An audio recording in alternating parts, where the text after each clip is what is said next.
બહુ ઝડપથી નાખી દીધું. સત્સંગ માટે વૈરાગ્ય જન્મ એ તો કેટલો મોટો વૈરાગ્ય કહેવાય ખબર છે? સત્યનારાયણજી મહારાજ છે ને એવું કહે કે ભાઈ આ સંસારી લોકો બહુ મહાન છે, તમે લોકો બહુ મહાન છો.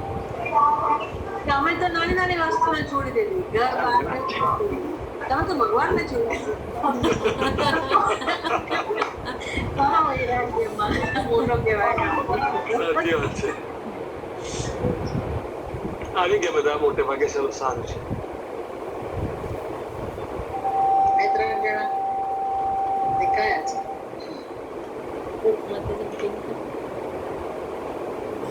એનું પિન કરી સ્ક્રીન.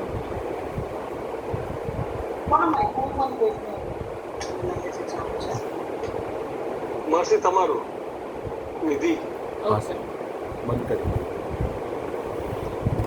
એચ છે એક તો, પછી શિવમ પટેલ છે, કોઈનો ચહેરો દેખાતો નથી. એ છે એટલે હિરેન છે આપણો. પછી શિવમ રાજેશભાઈ નો સન છે. હા, હિરણભાઈ દેખાયો. મહર્ષિ મારા સાળો છે. આ લોકોના પાર્ટનરને કોઈ રસ નથી સત્સંગમાં? ક્યારે કોઈ દિવસ દેખાતા? એક બે દિવસ તારું મહર્ષિ અરે હીરા તારું બોલ હિરેન માઇક બંધ છે.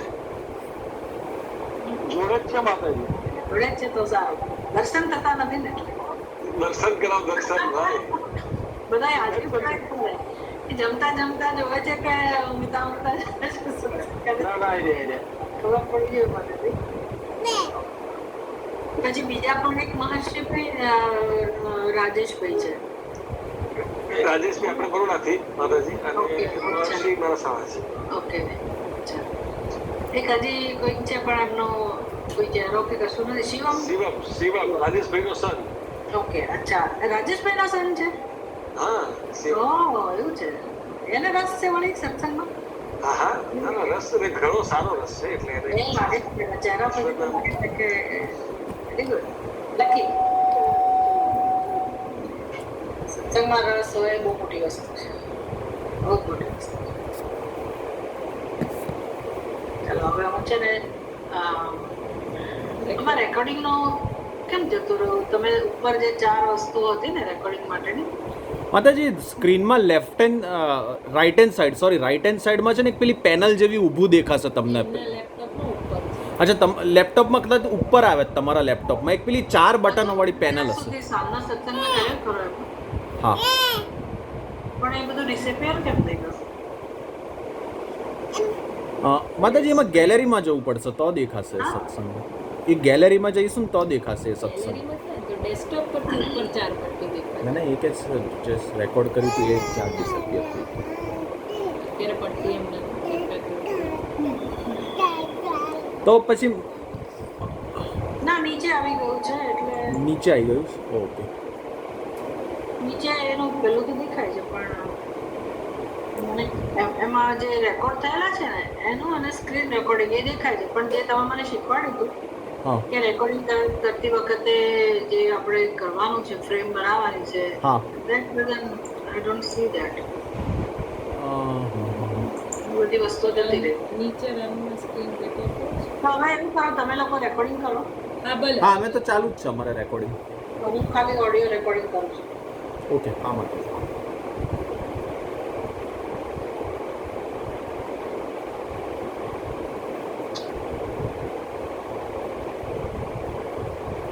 મોબાઈલમાં સ્ક્રીન રેકોર્ડિંગ.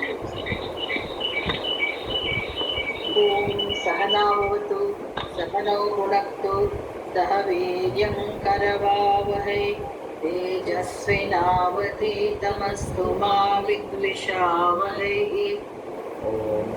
ઓમ શાંતિ શાંતિ શાંતિ.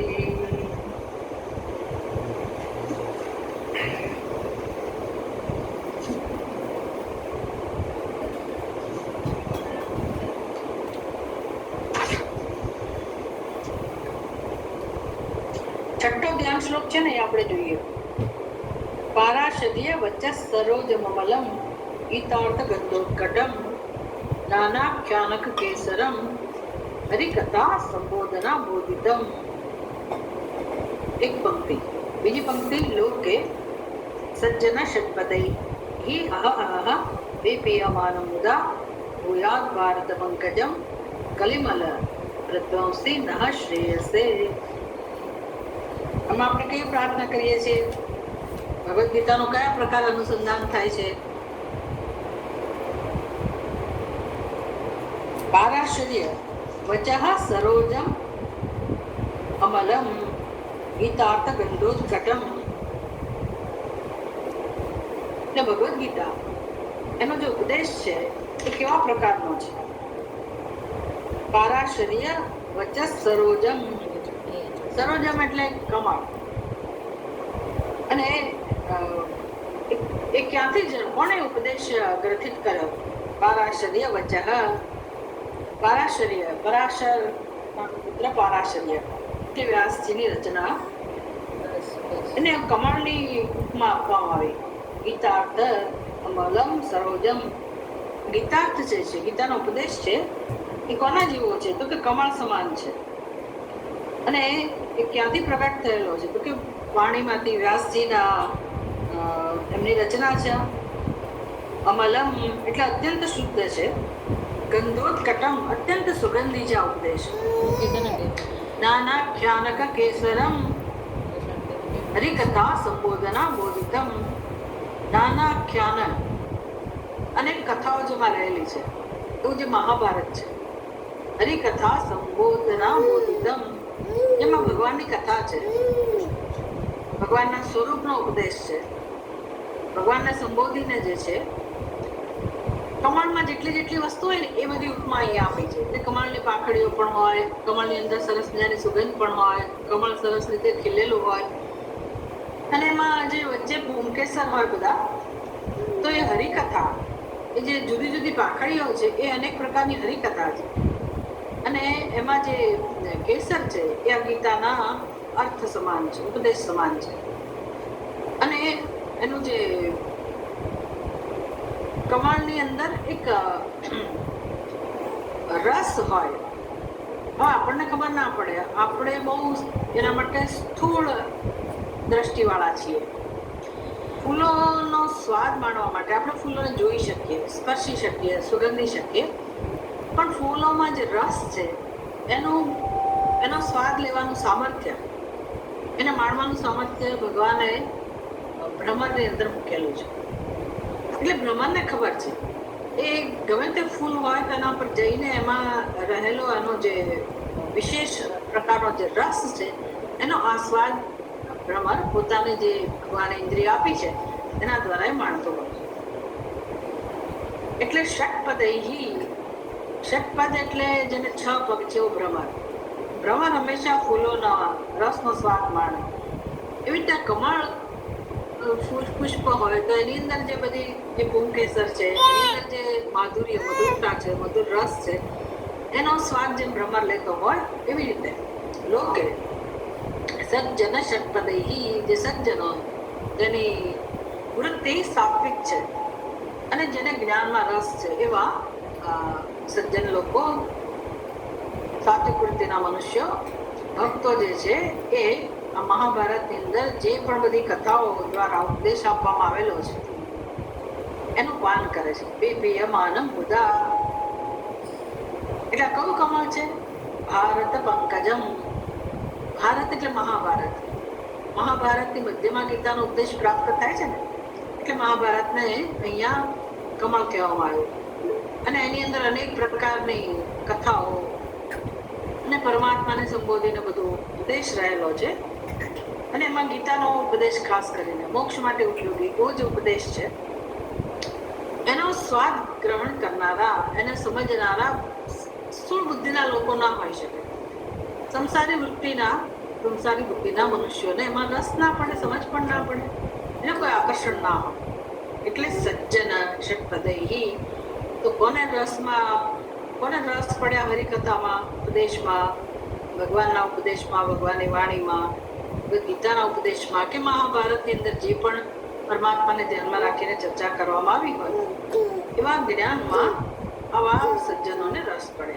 એટલે કહું સજ્જન ષટ્પદૈહી અહહ અહહ. અહહ એટલે ડેઈલી, રોજ, નિયમિત રીતે.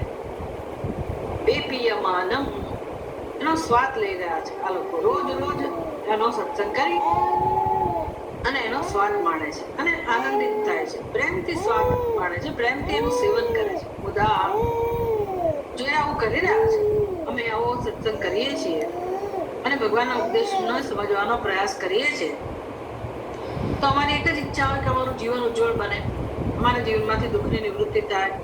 એટલે પ્રાર્થના છે કે ભૂયાત ભારત પંકજમ કલિમલ પ્રધ્વંસી નહ શ્રેયસે. નહ એટલે અમારા બધા માટે, શ્રેયસે એટલે અમારા કલ્યાણ માટે, નહ શ્રેયસે અમારા કલ્યાણ માટે આ મહાભારત અને એમાં રહેલો ભગવદ્ ગીતાનો જો ઉપદેશ એ કેવો સાબિત થાય કે તો અમારું કલ્યાણ કરે, બીજું કલિમલ પ્રધ્વંસી નહ કલિમલ પ્રધ્વંસી, અમારા અંતઃકરણમાં જે અજ્ઞાન અને એના સંસ્કાર છે, ખોટી સમજ છે અને એમાંથી જે દુઃખ છે, એમાંથી સંસાર પ્રાપ્ત થયો છે, એનો નાશ કરનારો બને આ ઉપદેશ અથવા આ મહાભારત ગ્રંથ છે.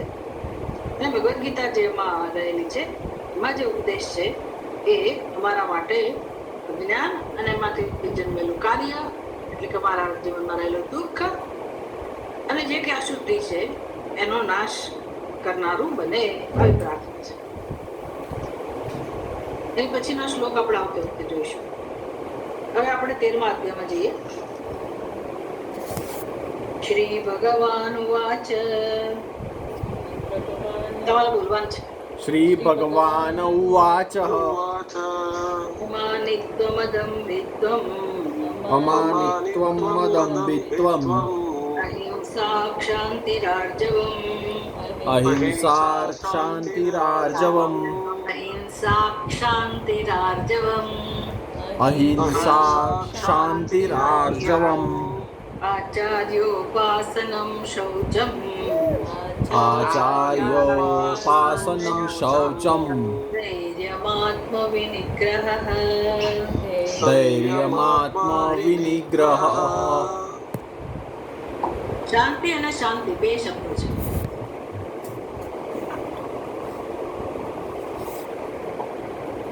વિડીયો બંધ કરવો હોય તો ક્યાં જવું? વિડીયો બંધ કરવો હોય તો માતાજી, હા માતાજી વિડીયો એટલે કોનો, તમારો વિડીયો બંધ કરવો છે? હા હા તો માતાજી એ નીચે સ્પીકરનું છે ને માઇક વાળું ઓપ્શન, એની બાજુમાં એક પેલું વિડીયો કેમેરાનું ઓપ્શન હશે. રાઈટ. ફોન બધાના બંધ નહીં થઈ જાય? ના, એકલો તમારો જ બંધ થશે. હા બસ તમારો બંધ થઈ ગયો માતાજી વિડીયો. હા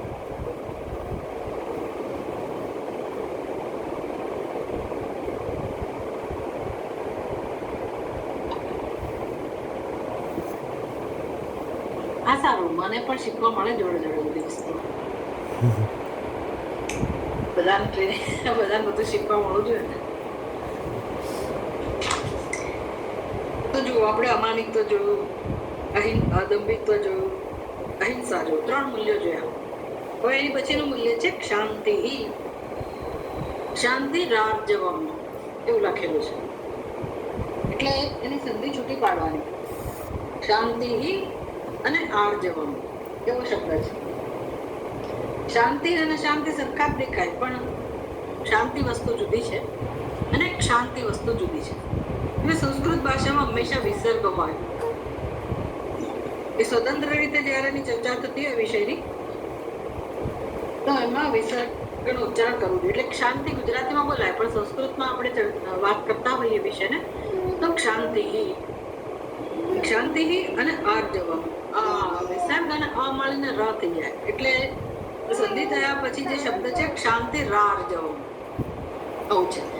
એટલે જો ખબર ના હોય તમને કાવળી કયું મૂલ્ય ક્ષાંતિ રાર્જવમ, એટલે એમાં 2 મૂલ્યો રહ્યા. શબ્દ એક જ છે પણ 2 મૂલ્યો છે, ક્ષાંતિ અને આર્જવમ. શાંતિનો અર્થ શું થાય? સીધો સાદો અર્થ એટલે ક્ષમા. સંસ્કૃતમાં એને ક્ષમા પણ કહેવાય અને શાંતિ પણ કહેવાય. અહીંયા એને મેળ બેસાડવા માટે શાંતિ એવો શબ્દ છે.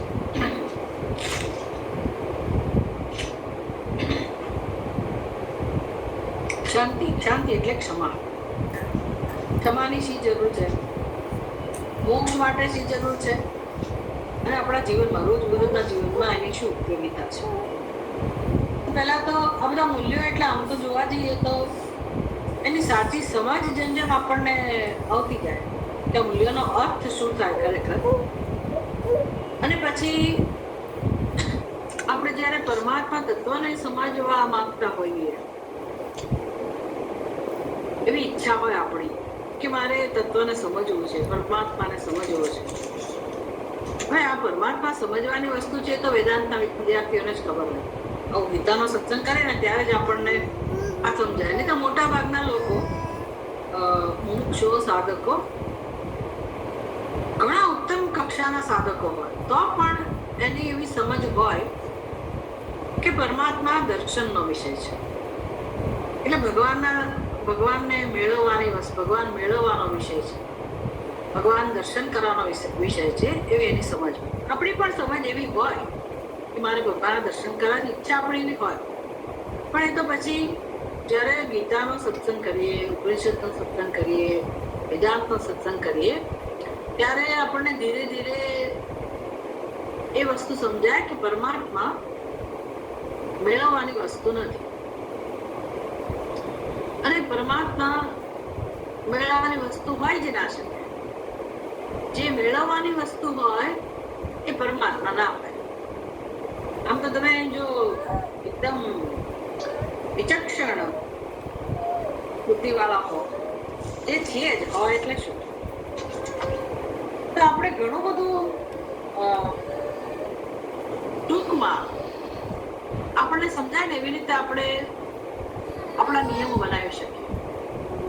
જે વિશાળ વિસ્તૃત ચર્ચા થતી હોય શાસ્ત્રમાં, છતાં આપણે સાર એનો આપણા મનમાં એને સ્થાપી શકીએ. આપણે બધું સમજાય કે આવું કેમ છે. એટલે આટલી વસ્તુ સમજાય હોય કે જે મેળવવાની વસ્તુ હોય એ પરમાત્મા ના હોઈ શકે. આ વસ્તુ સમજાય ને તો વૈરાગ્ય આપોઆપ પ્રગટ કરો. કારણ કે જીવન આપણું આખું સમર્પિત છે મેળવવા માટે.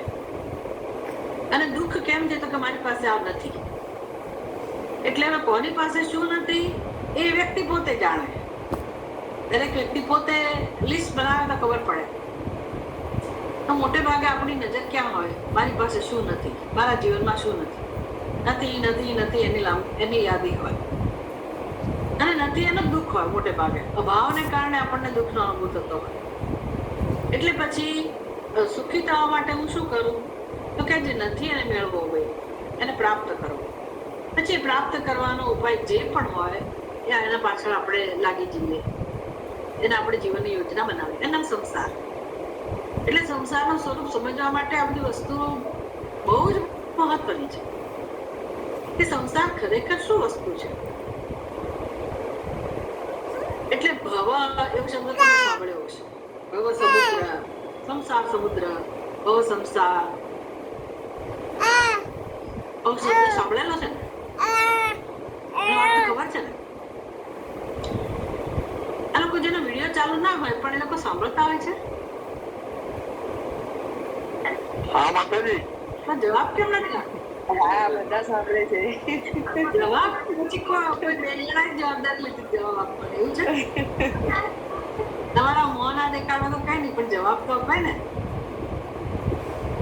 એટલે હું પ્રશ્ન પૂછીશ, તમારા વચ્ચે થોડુંક હાજરી પુરાવાની. પેલી કથામાં એવું હોય ને, પાર્વતીજીને મહાદેવજી કથા સંભળાવતા હોય તો શરત મૂકી હોય કે ભાઈ પાર્વતી દેવી ઊંઘી નથી ગયા ને એટલે એમણે અંદર ઉપકારો ભણવાનો.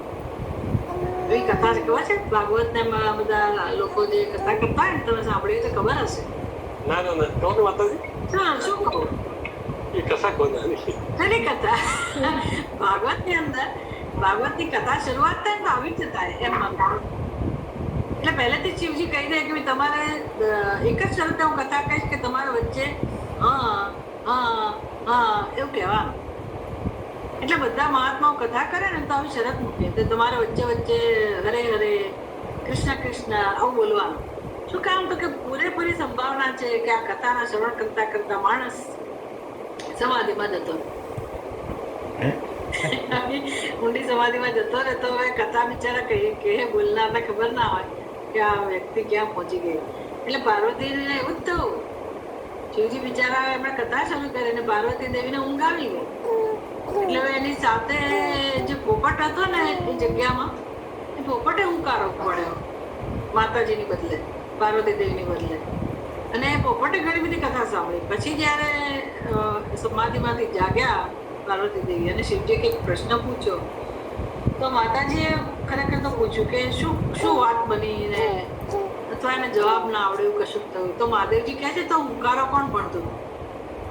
એટલે પછી ખબર પડી, તપાસ કરી ત્યાં પોપટ હતો ને એને હુંકારો પડ્યો. એટલે સુખદેવજી પછી ત્યાંથી પછી જન્મ લીધો આપણે અને એને વૈરાગ્ય પ્રાપ્ત થયું. આવું બધું છે.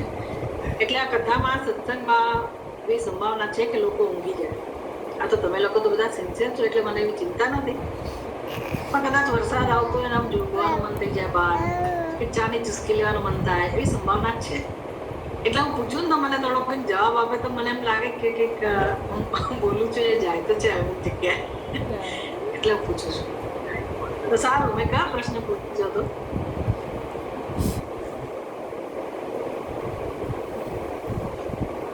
કંઈક પૂછ્યું હતું.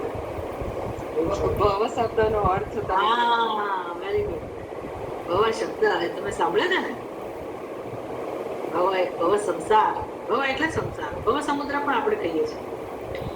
તો જે સંસાર છે એનું સ્વરૂપ ખરેખર શું છે? ખરેખર સંસાર એટલે શું વસ્તુ છે? બહુ જ મહત્વની વસ્તુ છે. અને એકવાર આપણને સમજાય જાય કે સંસાર છે શું, તો આપણને એને દૂર કામ બહુ મજા પડી જાય.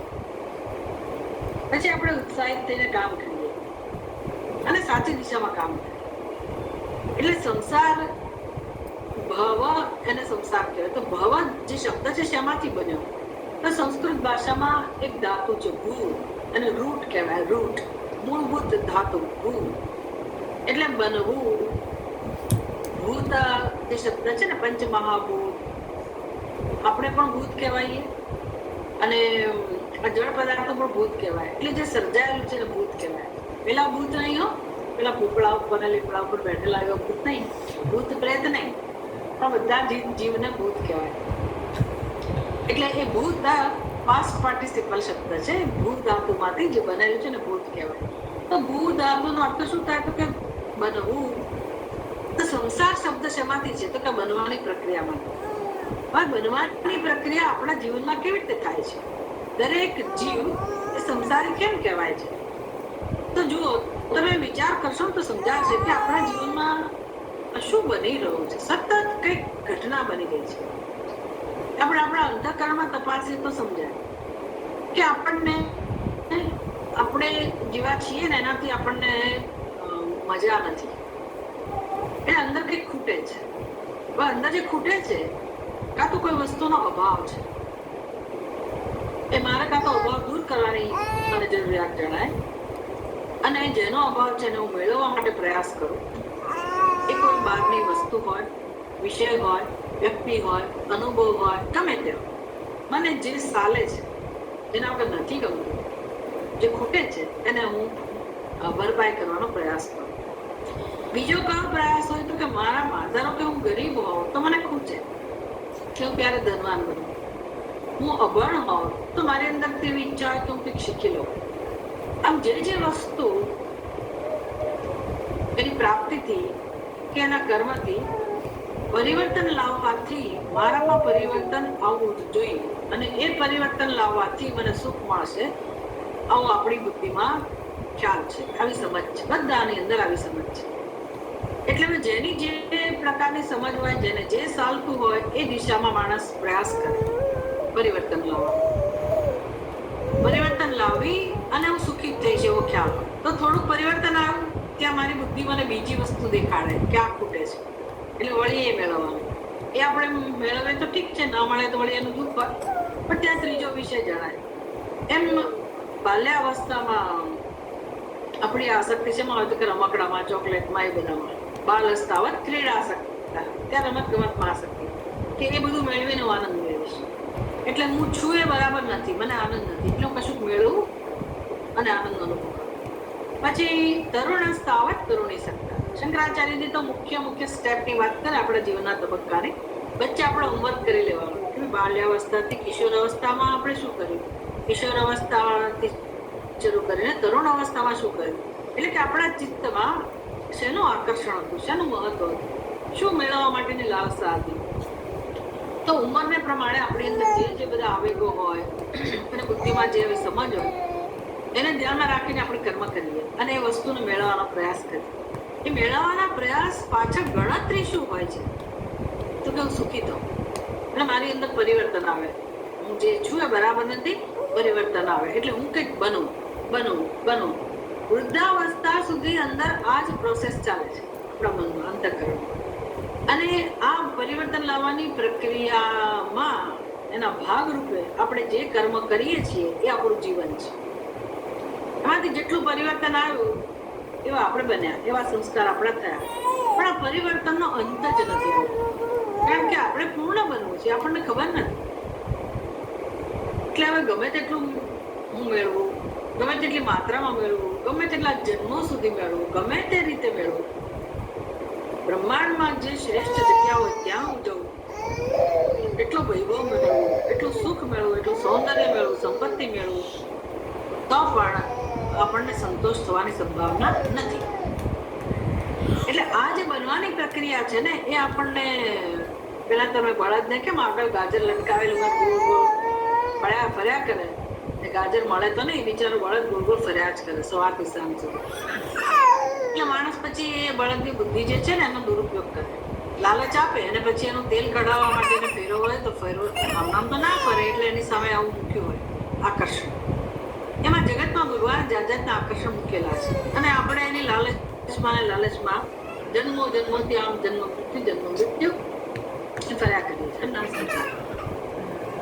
અને આ સતત બની ગયું છે.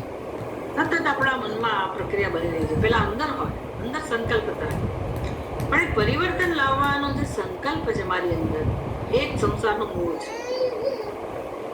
અને આપણે એ દિશામાં કામ કરતા નથી, એટલે પછી અંત આવતો નથી દુઃખનો. અને ભવ કહેવાય, ભવ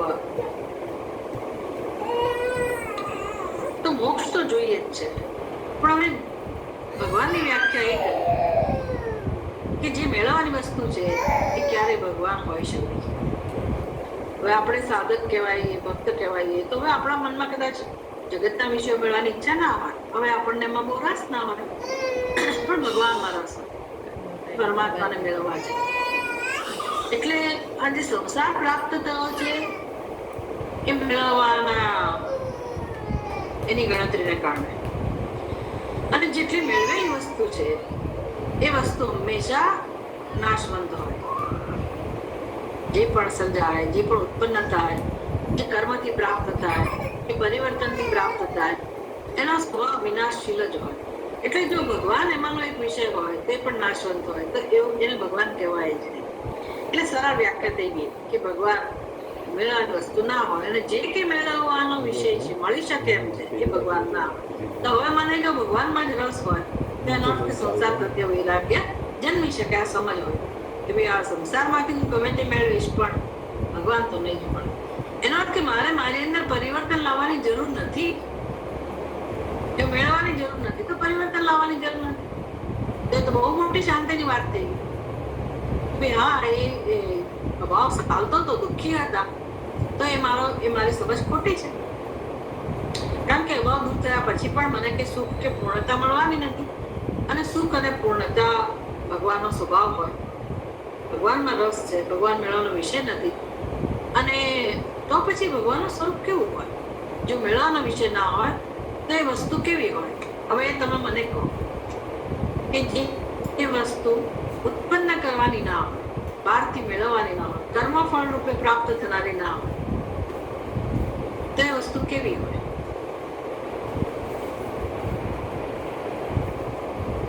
એ માતાજી એટલે પોતાના સ્વરૂપ જેવી જ હોવી જોઈએ. એ તો પછી જોઈશું આપણે, આપણને ક્યાં ખબર છે આપણું સ્વરૂપ કેવું છે. પણ તમે મને લોજિકલી આ મેં જે તમને એક લોજિક આપ્યું, તર્ક આપ્યું કે ભાઈ જે વસ્તુ મળે ઉત્પન્ન થાય એ નાશવંત હોય, ભગવાન તો નાશવંત ના હોઈ શકે. તો પછી ભગવાનનું સ્વરૂપ કેવું હોય? બહારથી ના મળે, કર્મના ફળ રૂપે ના મળે, એનું સર્જન ના થઈ શકે, એમાં પરિવર્તન લાવવાની જરૂર ના હોય.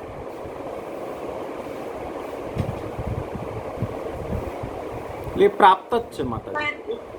તો એ પરમાત્માનો સ્વભાવ કેવો હોવો જોઈએ? નિત્ય થયું.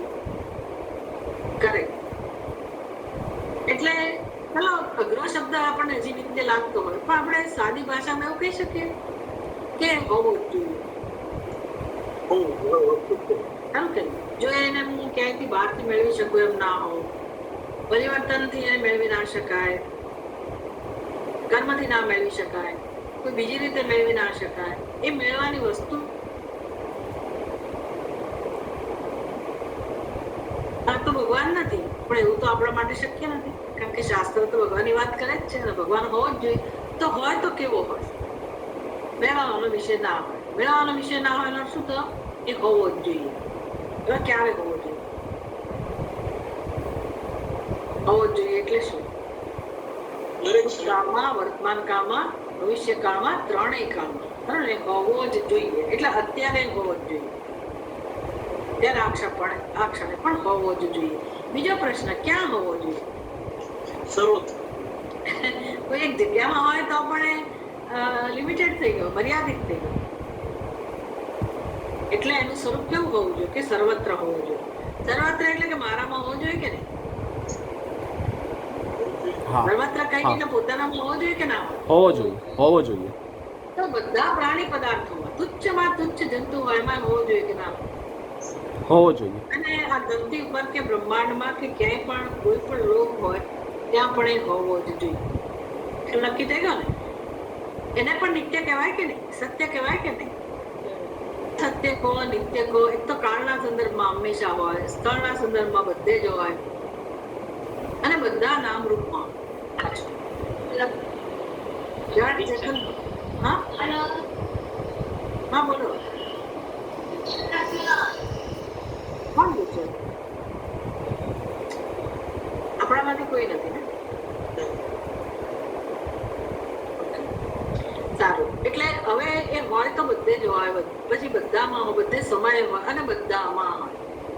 એટલે જળમાં હોય કે ના હોય? હા માતાજી, હોય. હા, હોય. બસ આવું છે ભગવાનનું સ્વરૂપ, આવું થયું સર્વત્ર જે છે. એટલે હવે એ ભગવાન જાણવાનો વિષય ના રહ્યો, હવે એ ભગવાન મેળવવાનો વિષય ના રહ્યો.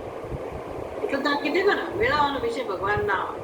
તો પછી જે મેળવવાની વસ્તુઓ છે આપણા માટે ગૌણ કરી જ્યારે ભગવાનમાં રસ પડે. હવે બીજો પ્રશ્ન કયો થાય કે જો સર્વત્ર હોય, સર્વ સ્થળે હોય, સર્વમાં હોય, તો અનુભવાતો કેમ નહીં? એ પ્રશ્ન રહે કે નહીં? કારણ કે આપણને ભગવાનના અનુભવમાં રસ છે. એટલે દર્શનમાં રસ છે એટલે શું? ભગવાનના અનુભવમાં રસ છે. તો એનો અનુભવ કેમ નથી થતો? એના માટે શું કારણ હોય?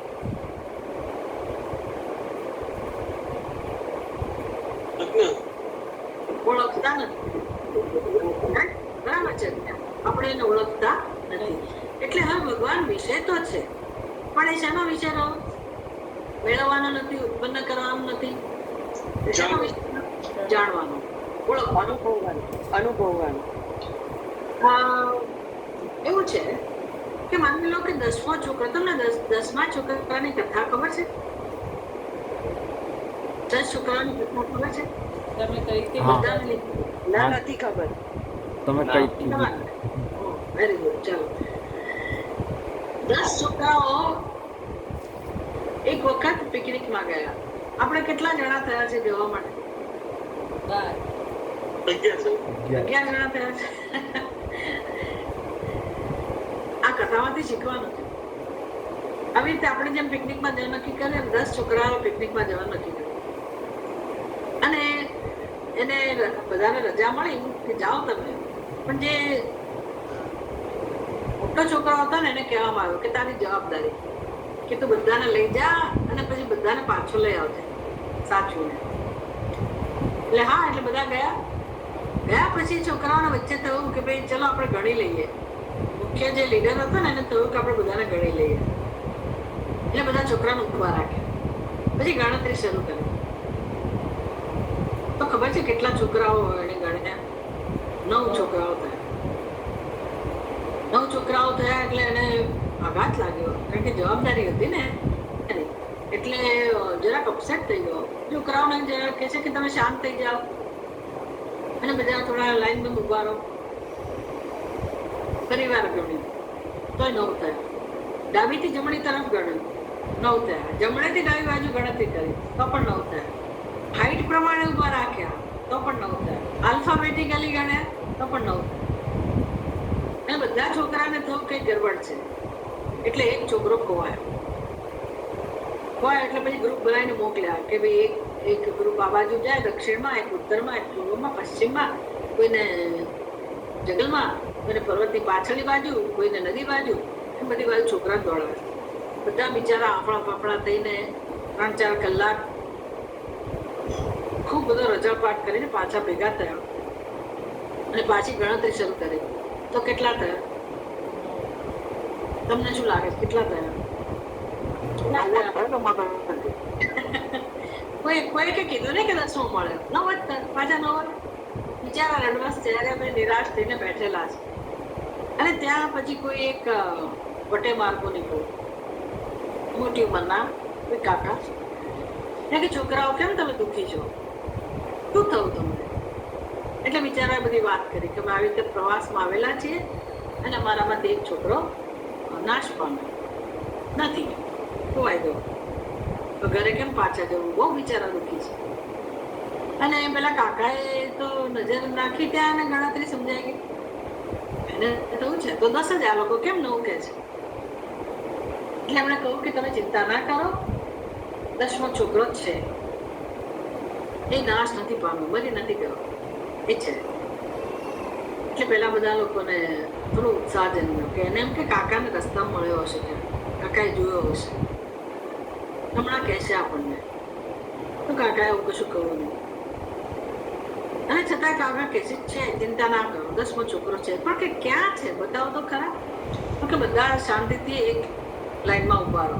અને જે લીડર હતો ને એને ગણતરી કરવાનું શરૂ કર્યું. તું ગણતરી શરૂ કર. એટલે એને એની રીતે ગણતરી શરૂ કરી. 1, 2, 3, 4, 5, 6, 7, 8 અને 9. અને કાકાની સામે જોઈને કહે છે કે જુઓ ક્યાં છે 10મો? અને કાકા કહે છે, એની સામે જોઈને કહે છે તમ દશમઃ અસી, તું કોણ છે? તો ફરી ગણતરી કરાવી અને પછી કહે છે તું કોણ, તારી કેટલામો નંબર છે, તારો કેટલામો નંબર છે? એને સંસ્કૃતમાં કે તમ દશમઃ અસી, તું 10મો છે. અને પેલા ટ્યુબલાઇટ થઈ. થાય કે ના થાય ટ્યુબલાઇટ? કે હજી એને સમજાય જ નહીં. એને સમજાય ને કે ક્યાં ભૂલ હતી. હતા 10 પણ 9 કેમ થતા હતા? પોતાને જ ભૂલી ગયો. 9 કેમ ગણાતા હતા? પોતાને જ નહોતા પોતાને નહોતો ગણતો. ગણતરી તો બીજા જવાબ આપે તો ગમશે. 9 કેમ થતા હતા? પોતાને ગણતો નતો એટલે. પોતાને ગણતો નહોતો. હવે જયારે ગણતો નહોતો અને 10માને શોધતો હતો ત્યારે એને 10માનો અનુભવ હતો કે નહોતો? હતો માતાજી. જેણે પ્રશ્ન પૂછ્યો ને કે અનુભવવાનો વિષય છે, પ્રશ્ન એટલે જેને કહો ને કે ભગવાન અનુભવવાનો વિષય છે, એ ક્લેરિટી આપણે મેળવી રહ્યા છીએ. કારણ કે દુનિયામાં મોટાભાગના લોકો એવું કહે છે અનુભવ થવો જોઈએ, અનુભવ થવો જોઈએ. પણ પહેલા અજ્ઞાન શું છે આપણે સમજીએ ને તો સમજાશે કે 10મા છોકરાને અજ્ઞાન હતું કે નહોતું? પોતાના સ્વરૂપનું અજ્ઞાન હતું ને? હતું. એટલે ગણતો નહોતો પોતાને, પણ એને અનુભવ હતો કે નહોતો? પોતાનો અનુભવ હતો કે નહોતો? 10મા છોકરાને પોતાનો અનુભવ ના હોય એવું બને? અજ્ઞાન હતું. અજ્ઞાન જવા દો, અનુભવ હતો કે નહીં? પોતાનો જ અનુભવ હતો કે નહીં? હા. હવે એ પોતે પોતાને શોધનારો સમજતો. 10માને શોધી રહ્યો હતો. તો કોને શોધી રહ્યો હતો? પોતાની જાતનું. પોતાની જાત. પોતાનો અનુભવ હતો કે નહીં? હા. અનુભવ તો હતો. એમ આપણને જો આપણું સત્ય પરમાત્મા હોય તો પરમાત્માનો અનુભવ છે કે નથી? અનુભવ તો છે ને, હા જી. અનુભવ છે એટલે ભગવાન અનુભવનો વિષય નથી. અનુભવ તો પરમાત્માનો જ હોઈ શકે, કારણ કે પરમાત્મા સિવાય કશું નથી. આવું છે રહસ્ય. સિક્રેટ ઓફ ધ મોક્ષ એટલે આવું. પરમ રહસ્ય શું છે ખરેખર તો જીવનમાં? કે સત્ય એક જ છે અને છે ઈશ્વર. પરમાત્મા સિવાય કશું નથી. એટલે કોઈ જીવને ક્યારેય કોઈ પણ સમયે પરમાત્માનો અનુભવ ના હોય એવું નથી. અહીંથી આપણે સત્સંગની શરૂઆત કરવી જોઈએ. અહીંથી આધ્યાત્મિક યાત્રા શરૂ થાય. એમાંથી કેટલા બધા પ્રશ્નોનો જવાબ મળી જાય આપણને, બહુ શાંતિ થઈ જાય કે ભાઈ પરમાત્મા મળી શકે હશે કે નહીં, હું અધિકારી છું કે નહીં, મારા નસીબમાં હશે નહીં, એવી જે ચિંતા હોય, હું તો મહાન પાપી છું, મને ક્યાંથી ભગવાન મળે, આવા કોઈ ખ્યાલોને સ્થાન જ નથી રહેતું. પરમાત્મા જ સત્ય છે, સૌનું સત્ય છે, એ માત્ર ઓળખવાનો વિષય છે. તો ઓળખવા માટે શું જોઈએ?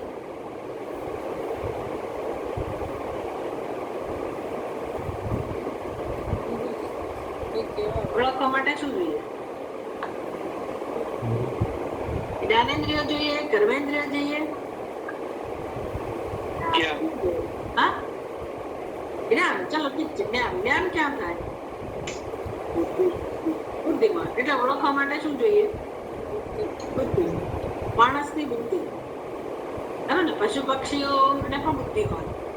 આપણે કઈ બુદ્ધિની વાત કરવાની છે? મનુષ્યની બુદ્ધિ.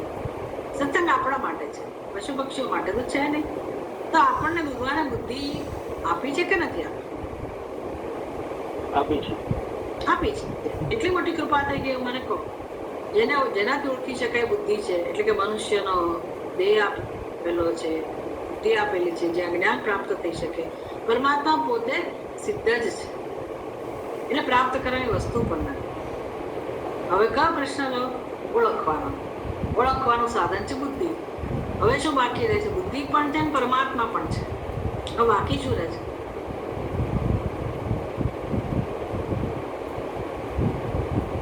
જેમ પેલાના દસમાને જ્ઞાન કરાવડાયું કે તું દસમો છું. બરાબર છે. દસમાને કોઈએ જ્ઞાન કરાયું અથવા દસમાને જ્ઞાન થયું, દસમાએ જ્ઞાન મેળવ્યું, બરાબર. ત્યાં તો ચલો આવી કથા હતી કે કોઈ કે એને ઉપદેશ આપો. આપણા જીવનમાં અચાનક કોઈ આવીને ઉપદેશ આપે એવું ના બને.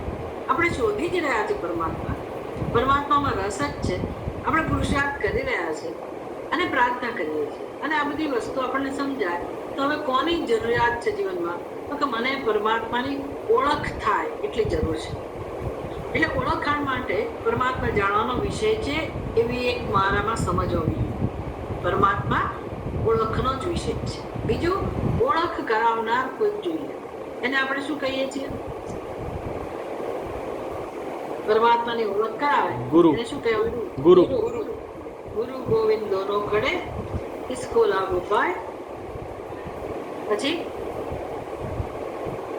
બલિહારી ગુરુદેવ છે, ગોવિંદ દેવ બતલાય કે ગોવિંદ દેવ દિખાય. છે ને, જેણે જે ગુરુએ ગોવિંદની ઓળખ કરાવી.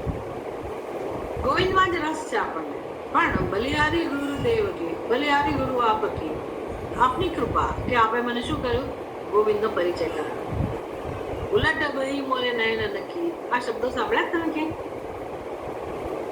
મીરા કે પ્રભુ ગિરિધર નાગર, ઉલટ ભઈ મોરે નયન નખી. ભવ સાગર સબ સુખ ગયા, ફિકર નહીં મોય તરન નખી. એટલે પહેલા મીરાબાઈને એમ હતું કે આ સંસાર ક્યારે કરી જવાશે, ક્યારે પાર પામીશું, ક્યારે ભગવાન મળશે. પછી એને પણ ગુરુજી પ્રાપ્ત થયા, એને પણ ઉપદેશ પ્રાપ્ત થયેલો છે મીરાબાઈને. મીરાબાઈનું ભજન છે એટલે એને ગુરુજીએ ઉપદેશ આપ્યો હશે તો જ એવું કે ભવસાગર સબ સુખ ગયા, ફિકર નહીં મોય તરન નખી. હવે એને ચિંતા જ નથી કે હું ક્યારે સંસાર કરી દઈશ.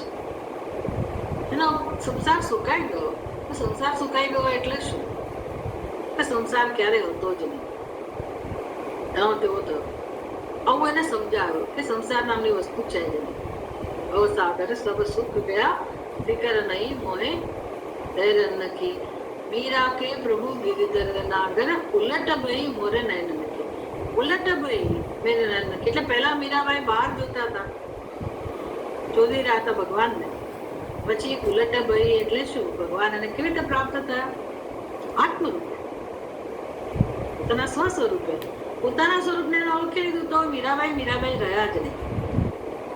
એને ખ્યાલ આવ્યો કે હું કોણ છું. હું સ્ત્રી નથી, હું મીરા નથી, હું જીવ નથી, અને હું કોણ છું એ સત્યને સમજાયો. એ જે નથી સમજાતું અજ્ઞાન છે ત્યારે સત્ય તો આ એક જ છે, જે છે તે બ્રહ્મ જ છે. આવું સત્ય છે. અહીંથી પ્રતિજ્ઞા, આ પ્રતિજ્ઞાથી શરૂઆત થાય ઉપનિષદનો ઉપદેશ. ઈશા વાસ્યમ ઇદમ સત્ય, જે છે બ્રહ્મ જ છે, જે છે પરમાત્મા છે. હવે જો આપણે તૈયાર હોઈએ આ બધું સમજવા માટે, આપણને જિજ્ઞાસા જન્મી હોય તો આપણે હવે જે સિદ્ધ છે પરમાત્માને ઓળખવા માટે જ કામ કરવાનું, બીજું કંઈ કરવાનું નથી. બાકી જીવન ચલાવવા માટે, તમારો ગૃહસ્થી ચલાવવા માટે, સંસાર ચલાવવા માટે તો બધા નિષ્ણાત છે, બધા કર્મો આવડે જ છે, અને એમાં આપણો સમય શક્તિ વાપરીએ તો એમાં કંઈ વાંધો નથી. એ સંસાર નથી રહેતો. પછી એ બધું કામમાં આવે. પછી બધાનો ઉપયોગ આપણે પરમાત્માને ઓળખ માટે કરીએ. એના માટે મૂલ્યો છે.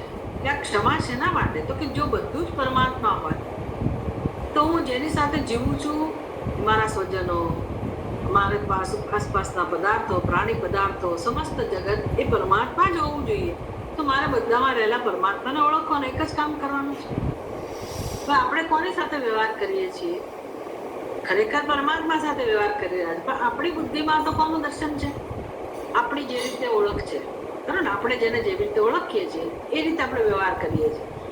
એટલે પિતા પુત્ર, ગુરુ શિષ્ય, પતિ પત્ની, માતા પિતા, ભાઈ બહેન, નોકર શેઠ, આ વ્યવહાર માટે આપણી જે કંઈ વ્યવસ્થા છે, એ સંબંધો, એ બધા સાથે વ્યવહાર કરતા કરતા આપણે જીવન જીવતા હોઈએ છીએ.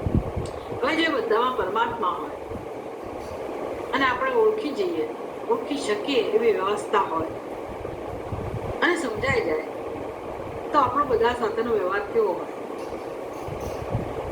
તમને શું લાગે છે? એ પછી વ્યવહાર કેવો હોય?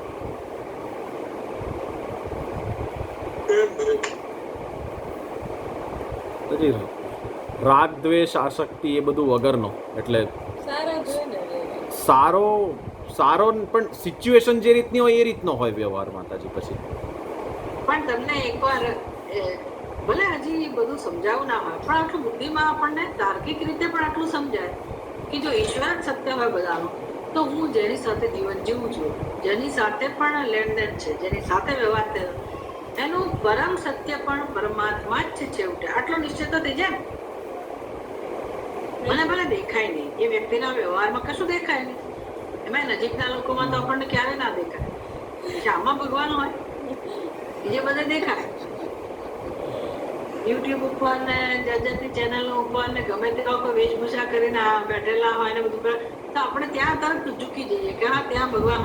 પણ આપણી આજુબાજુ સાદા સીધા માણસો હોય ને પવિત્ર હોય ને સાત્વિક હોય તો એમાં કઈ બહુ જલ્દી ભગવાન ના જણાય. ખરું કે આવું છે? પણ આપણને એમાં રસ નથી. આપણને તો આ બુદ્ધિમાં એક વસ્તુ સમજાય કે જો પરમાત્મા એક જ સત્ય હોય, નિત્ય એટલે શું એ સમજ્યા, સત્ય એટલે શું એ સમજ્યા, અને એક જ છે તો એના સિવાય કોઈ ના હોય, તો પછી જે પણ મને દેખાય છે, જેની સાથે વ્યવહાર કરું છું, એ હોય તો પરમાત્મા છે. આટલો નિશ્ચય થઈ જાય. હવે મારે ઓળખવાનું જ કામ કરવાનું છે, ભગવાનને ઓળખવાનું જ એક કામ કરવાનું રહ્યું ને મોક્ષ માટે. બીજું શું કામ કરવાનું રહ્યું? હું છું બ્રહ્મ, પૂર્ણ છું, છતાંય મારા જીવનમાં દુઃખ છે. એનું કારણ એક જ છે કે હું મારી જાતને ઓળખતી નથી, મારા સત્યને હું ઓળખતી નથી, જગતને પણ નથી ઓળખતી. તો એનું કારણ શું હોય? તો કે અજ્ઞાન. અજ્ઞાન એટલે શું? તો કે આપણી બુદ્ધિમાં આપણા વિશે ખોટા ખ્યાલ હોય. આપણા વિશે ખોટા ખ્યાલ હોય તો બીજા વિશે ખોટા ખ્યાલ જ હોય ને. એટલે આપણી જીવન જીવવાની રીત કેવી છે? તો કે મારા માતાએ આવો વ્યવહાર કર્યો, મારા પિતાએ આવું કહ્યું, મારા ભાઈએ આવું કર્યું, કે મારા પુત્રએ આવું કર્યું, એમ આપણે વ્યવહાર આ રીતે કરી એને સત્યતા આપીએ છીએ. અને પછી એમાંથી રાગ દ્વેષ, એમાંથી દુઃખ જન્મે છે. હવે મૂલ્યો આપણને શું શીખવાડે છે? તો કે તમે વ્યક્તિને ધ્યાનમાં રાખીને વ્યવહાર કરો. સામી વ્યક્તિને ધ્યાનમાં રાખો, એના વર્તનને નહીં. આપણો વ્યવહાર કેવો હોય તો કે જોયું એણે કેવું કર્યું, આપણી જીવન જીવવાની રીત એવી છે કે એણે કેવું કર્યું, એટલે એના અનુરૂપ આપણે વ્યવહાર કરીએ. આપણે શીખવાનું છે શું તો કે વ્યક્તિને ધ્યાનમાં રાખવાનું છે. એટલે કઈ વ્યક્તિને, એના બધા લેયર જરૂર છે કે ભાઈ આ બાળક છે તો બાળકને ધ્યાનમાં રાખીને વ્યવહાર કરો. પછી બાળકમાં કેવું હોય, પુત્ર અને પુત્રી, તો તમારે એ પણ ભેદ યાદ રાખવો જોઈએ કે ભાઈ પુત્રની સાથે અમુક રીતે વ્યવહાર થાય, પુત્રીની સાથે અમુક રીતે વ્યવહાર થાય, કારણ કે એનું વ્યક્તિત્વ જુદું હોય દીકરીનું, તો એની કોમળતા જુદી હોય, આખી એની સમજણ શક્તિ જુદી હોય. તો તમે ત્યાં થોડા કડક બનીને એવી ભાષામાં વાત કરો કે એવો વ્યવહાર કરો તો એને વધારે આઘાત લાગે. એ વસ્તુ યોગ્ય નથી. આવું બધું આપણે જાણતા નથી. એટલે આ ઝીણી વસ્તુઓ બધા સ્તરે જે આપણે કાળજીપૂર્વક વ્યવહાર કરવાનો હોય એ તો શીખવાનું જ છે. એ તો સ્ત્રી સાથે જે રીતે વ્યવહાર થાય, એટલે માની લો કે આપણે ઘણી વાર ચર્ચા કરેલી છે આ વસ્તુની, અને આપણે આજે શનિ રવિ આપણે ભેગા થવાના છે, એમાં પણ એ વિષય આપણે લેવાનો છે કે સંબંધોમાં હંમેશા જે કડવાશ જન્મે છે, સંઘર્ષ જન્મે છે. તમે જો એ દિશામાં કામ ના કરો અને સીધું મોક્ષ માટે પ્રયાસ કરવા ઈચ્છતા હો કે માનતા હો કે આવું કરવું જોઈએ, તો એ કંઈક ખરી સાચી દિશા નથી. એટલે આપણે જીવનની આડે આંખાડા કામ કરીએ, વર્તમાનમાં જે આપણી સ્થિતિ છે, અનુભવ છે, એ બધાને આપણે છાવરીએ, એને ધ્યાનમાં ના લઈએ અને પછી પરમાત્માના દર્શન માટે પ્રયાસ કરીએ, તો એવું કોઈ પરમાત્મા નથી કે જે આ બધાથી પર હોય, જુદો હોય. અને એ પરમાત્મા પ્રાપ્ત કરવાની રીત પણ સાચી રીત છે, અને એમાં સફળતા પણ ના મળે, કારણ કે એવો રસ્તો પણ નથી અને એવું કોઈ પરમાત્મા પણ નથી કે જે આ બધાથી જુદો હોય. એટલે આપણી નજર સમક્ષ અત્યારે વર્તમાનમાં આપણે જેની સાથે વ્યવહાર કરીએ છીએ, જ્યાં છીએ અને ત્યાં જ રહેવાનું છે, તો પછી ત્યાં જ આપણે શું કામ એ તત્વને ધ્યાનમાં રાખીને વ્યવહાર ના કરીએ? બસ આ જે પ્રોસેસ છે એમાંથી પસાર થઈએ આપણે. એ કેમ થવું એના માટે મૂલ્યો છે. એટલે શાંતિ એટલું મહત્વનું મૂલ્ય છે કે બધું જ માર્ગદર્શન આપણને એમાંથી મળે. એવું કેવી રીતે આ શાંતિ, ક્ષમા ને મારા જીવનમાં અપનાવવું. એટલે ક્ષમા કોને કહેવાય, ક્ષમાની જરૂરિયાત, એના અભાવમાં કેટલી મુશ્કેલી, અને ક્ષમાનું પાલન હોય તો કઈ રીતે મારો વિકાસ થાય, કઈ રીતે મારા જીવનમાં મને શાંતિ મળે, સુખ મળે, બીજાને પણ હું સુખ આપી શકું, અને કઈ રીતે મારો આંતરિક વિકાસ થાય. એટલી બધી વસ્તુ ક્ષમાથી શીખવા મળે. એટલે આ બધી વસ્તુઓ જેમ જેમ આપણે સમજતા જઈએ ને તેમ તેમ અમલ એનો થતો જાય, સ્વાભાવિક જ થતો જાય. આપણું વ્યક્તિત્વ જ એવું બનતું જાય. એના જ્ઞાન છે. આ જ્ઞાન માટે આપણે પુરુષાર્થ કરવાનો છે. બાકી આત્મા તો જ્ઞાન સ્વરૂપ જ છે. એમાં શું જ્ઞાન આપણે પ્રાપ્ત કરી શકીએ? એવું આપણે છીએ જ નહીં કે જેમ જગતના વિષયને જાણી લીધું એમ ભગવાનને જાણી લીધું. એવું તો શક્ય નથી. આ ભગવાનને જાણવાની રીત આવી છે આપણને. આપણને એમ કે જગતમાં બધી વસ્તુ જાણીએ છીએ ને, એમાં ગીતા અને ઉપનિષદ બધા દ્વારા આપણે ભગવાનને જાણી લઈશું, તો એ કંઈ જાણવાની રીત નથી. એ રીતે જાણવાનું નથી ને, એ રીતે જાણીએ ના શકાય. તમે કહેશો મને કે કેમ ના જાણી શકાય ભગવાનને એ રીતે? કોઈ કહેશે મને? તમને શું લાગે છે કે એવી રીતે જાણી શકાય ભગવાનને? જેમ જગતના વિષયો આપણે પહેલા નહોતા જાણતા અને હવે આપણને કેટલાક વિષયોની સમજ હોય, જ્ઞાન પ્રાપ્ત થયું હોય, તો શું ભગવાનને એવી રીતે જાણી શકાય કે મને અજ્ઞાન હતું, હવે મને ભગવાનનું જ્ઞાન થયું?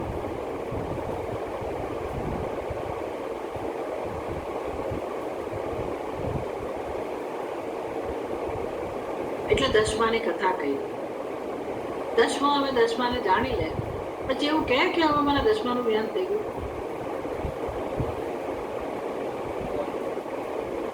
ત્યાં શું વસ્તુ બને તો કે દસમાને નહીં જાણનારો જે અજ્ઞાની હતો એની જ બાદ બાકી થઈ ગઈ. એટલે અજ્ઞાની હોય તો એવું કે ને કે મને પેલા દસમાનું જ્ઞાન હતું ને હવે મને જ્ઞાન થયું. એ પોતે જ જતો રહ્યો. દસમાનું જ્ઞાન ધરાવનારો હતો એ પોતે જ જતો રહ્યો. અને હવે ત્યાં કોણ છે? દસમો પોતે. ચાલો તો મને લાગે તમારા માટે આવો એવો અઘરો વિષય હોય એવું લાગે છે. તમારા ચહેરા પરથી તો મને એવું લાગે છે કે થોડુંક અઘરું બની રહ્યું તમારા માટે. પણ હવે આપણે અઘરી વસ્તુને ઓળખવાની છે, જે સૌથી સરળ છે. પણ એટલી બધી અઘરી આપણે જ એનાથી મોં ફેરવી લીધું છે ને એટલે એટલી અઘરી બની ગઈ છે ને વસ્તુ. એટલે આપણું સ્વરૂપ અઘરું છે. અઘરું નથી, આપણું આત્મ સ્વરૂપ જ આપણા માટે અઘરું બની ગયું એવું છે. એટલે જે અંદર અધ્યારોપ થયેલા છે ને બધા જીવત્વના અને જે અજ્ઞાન છે ને બધું, એ આપણને આપણા સ્વરૂપનું દર્શન કરવા માટે જ જાણે કે વચ્ચે આવે છે. આપણું જ્ઞાન એ કરવા જ નથી દેતું, અવરોધ ઉત્પન્ન કરે છે, વિચારવા પણ નથી દેતું. પણ આટલી ભૂમિકા પૂરતી છે. આપણે તો અત્યારે શાંતિમાં રસ છે. શાંતિ નામનું જે મૂલ્ય છે, ક્ષમા, એની ઉપાસના જીવનમાં કેવી રીતે થાય અને શું કામ કરવી જોઈએ એના માટેની ભૂમિકા બાંધી આપણે. કઈ રીતે હું મારા જીવનમાં ક્ષમા અને સમજું. આમ તો આપણો સમય તો થઈ ગયો છે અત્યારે, પણ સહનશીલતા એ જે આપણે કહીએ છીએ ને, લોકો ક્ષમાનો અર્થ સહનશીલતા એવું કરે છે. એટલે ખોટું કોઈ કરે આપણી સાથે વ્યવહાર કરે તો પણ આપણે ચૂપચાપ સહન કરી લઈએ, સામું બોલીએ નહીં. એને આપણે ક્ષમા સમજતા હોઈએ છીએ, પણ ખરેખર ક્ષમાનો એવો અર્થ નથી. સહન કરીએ આપણે, કદાચ પ્રતિકાર પણ ના કરીએ, પણ પ્રસન્નતાપૂર્વક સ્વીકાર કરી શકીએ અને પ્રતિકાર ન કરીએ, પ્રતિકાર ન જન્મે, પ્રસન્નતાથી સ્વીકાર પણ થાય અને આપણો તિરસ્કાર ના થાય.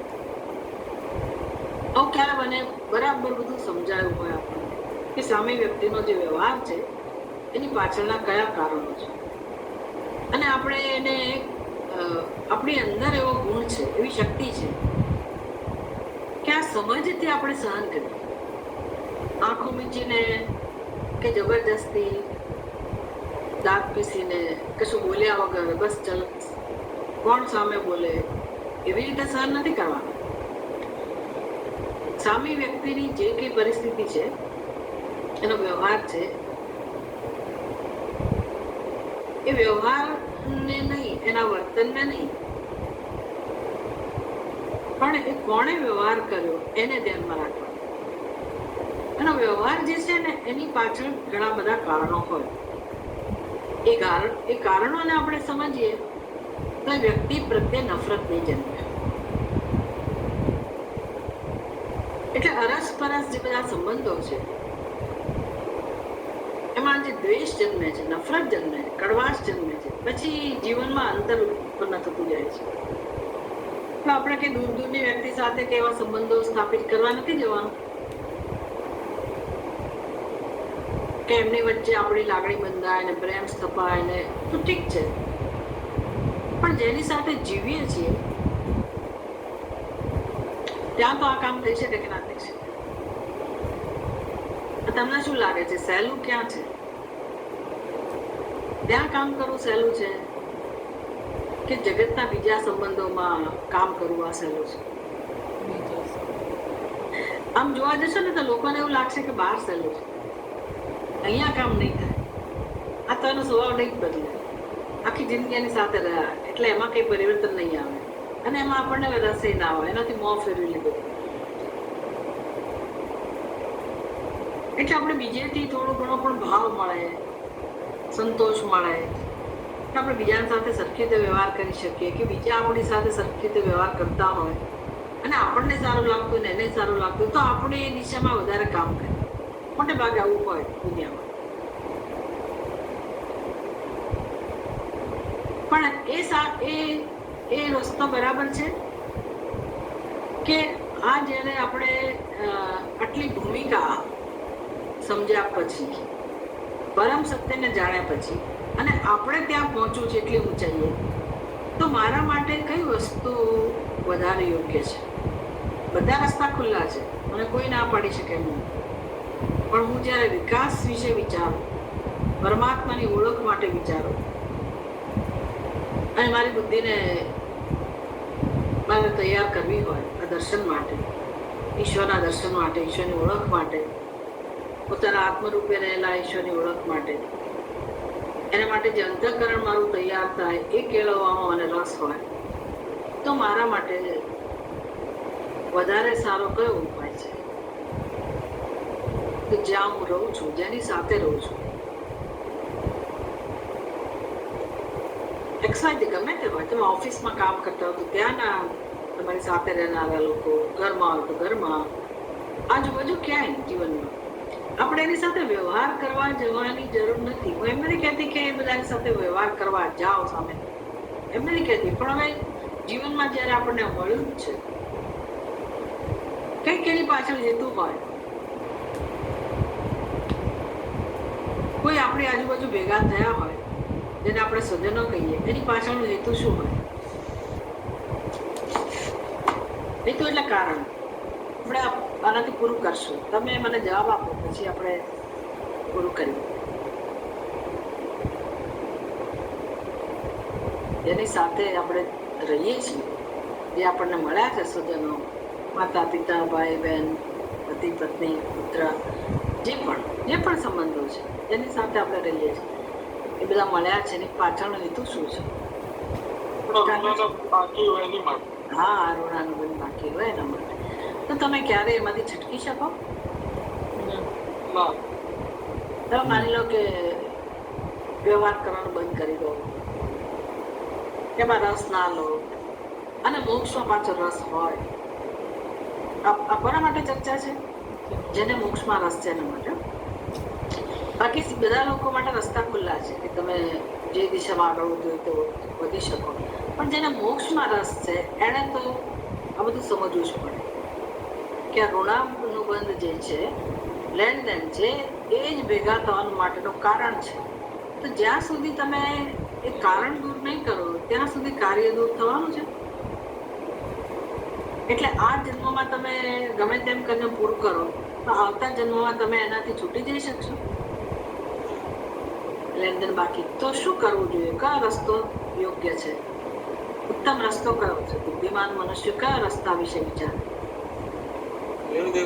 દેવું જોઈએ. લેણદેણ પૂરી કરો કે લેણદેણ વધારો? લેણદેણ પૂરી કરવી એટલે શું? સંબંધ તોડી નાખો? જે આપવાનું છે આપણે આપી દેવું જોઈએ, કચરો પૂરા થતા. તો આપણે ધારો કે સહન કરવાનો હતો, સબ એકદમ કેવી રીતે સહન કરવું જોઈએ? મારા નસીબ છે, ગયા જન્મમાં મેં એને ત્રાસ આપ્યો છે એટલે આ જન્મમાં મારે છૂટકો જ નથી, આવી સમજ સાથે સહન કરવાનું છે? પણ એવા તો બધા ઘણા લોકો છે સહન કરનારા, બિચારા કરતા હોય છે. આપણી સંસ્કૃતિમાં તો બધું આવું પડ્યું પાનું નિભાવ એમ કરી કરીને બધું ઘસાડતા હોય છે જીવન. We don't want that kind of lifestyle. આપણે જીવનમાં ઘસડાવવું નથી, એટલે સમજ સાથે જીવવું છે.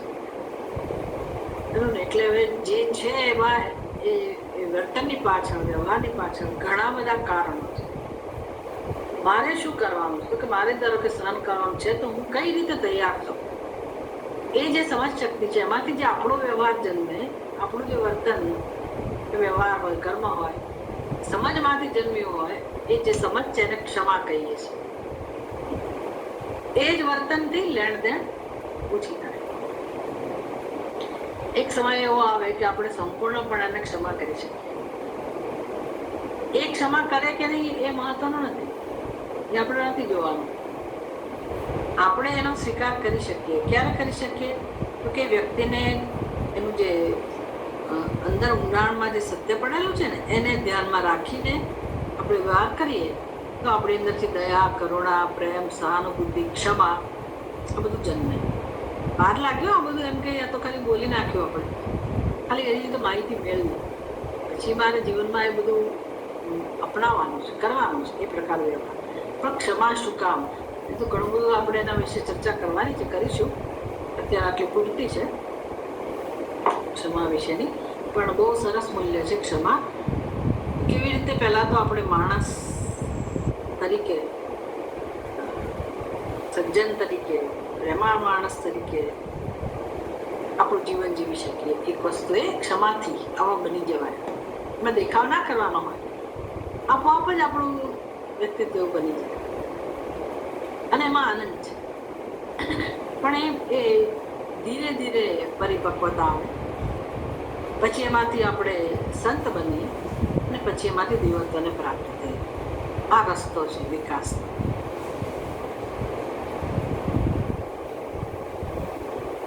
બહુ બધી તૈયારી જોઈએ ક્ષમા માટે, પણ આ સિવાય ઉદ્ધાર નથી. કારણ કે છેવટે ઈશ્વરને આપણે ચલો બીજામાં તો ઓળખવાનો છે, બીજામાં રહેલા ઈશ્વરને ઓળખવા માટે ક્ષમાનું પાલન નથી કરવાનું. બીજાને ઓળખવાની પ્રક્રિયામાં હું જ્યારે ક્ષમાનું અનુષ્ઠાન કરું કે ક્ષમાનું પાલન કરું તો મને ફાયદો શું થાય છે ખબર છે? એટલે ફાયદો શું થાય છે? મારું અંતઃકરણ તૈયાર થાય છે. હું મારા અંતઃકરણને શુદ્ધ બનાવું છું. આવું શુદ્ધ અંતઃકરણ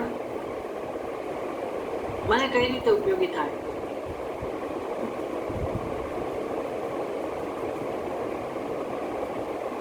ઊંઘી જવા માટે, સરસ ઊંઘ આવે એના માટે. વાત તો સાચી છે, પણ અત્યારે આપણે શેના વિશે વિચાર કરીએ છીએ? મોક્ષ. ક્યાંથી શરૂઆત કરીએ આપણે? ઈશાવાસ્યમ ઇદમ સર્વમ. બરાબર, જે છે એ સત્ય પરમાત્મા છે. એનો સ્વભાવ છે હોવું, જે મારામાં પણ હોય, અત્યારે હોય, સર્વત્ર હોય, એવા પરમાત્મા સ્વરૂપને આત્મરૂપે ઓળખવા માટે મારું અંતઃકરણ શુદ્ધ હોય એ જરૂરી છે. અને ક્ષમા મને એ રીતે ઉપયોગી થાય છે. પૂર્ણમદ પૂર્ણમિદમ પૂર્ણાત પૂર્ણમુદચ્યતે પૂર્ણસ્ય પૂર્ણમાદાય પૂર્ણમેવાવશિષ્યતે. ઓમ શાંતિ શાંતિ. હરિ ઓમ. શ્રી ગુરુભ્યો નમઃ. હરિ ઓમ.